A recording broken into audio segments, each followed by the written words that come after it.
अकोल्यात टीईटी आणि शाळाबाह्य कामांविरोधात शिक्षकांचे जिल्हाधिकारी कार्यालयासमोर आंदोलन। अकोला जिल्ह्यात शिक्षकांनी आज टीईटी परीक्षा आणि शाळाबाह्य कामांच्या विरोधात जोरदार यल्गार पुकारला असून जिल्हाधिकारी कार्यालयावर धरणे आंदोलन करत शिक्षक आणि शिक्षकेतर कर्मचाऱ्यांनी शासनाविरोधात घोषणाबाजी केली आहे। 15 मार्च 2024चा संच मान्यता GR रद्द करणे, BLO व SIRच्या कामातून शिक्षकांची मुक्तता करणे तसेच 2010 पूर्वी नियुक्त शिक्षकांसाठी टीईटी पात्रतेची अट रद्द करावी या प्रमुख मागण्यांसाठी हे आंदोलन करण्यात आले आहे। हर्षदा सोनोने, अकोला। आज महाराष्ट्रामध्ये संपूर्ण शिक्षक संघटनेच्या वतीनं आज राज्यव्यापी धरणे आंदोलन या ठिकाणी होत आहे।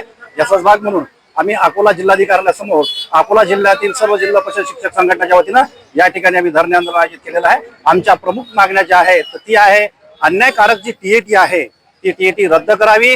त्याचबरोबर जिल्हा परिषद शाळेमधील शिक्षकांना जे अशैक्षणिक कामे दिले जात आहे तर हे अशैक्षणिक कामे त्यांच्याकडून काढून घेण्यात यावी।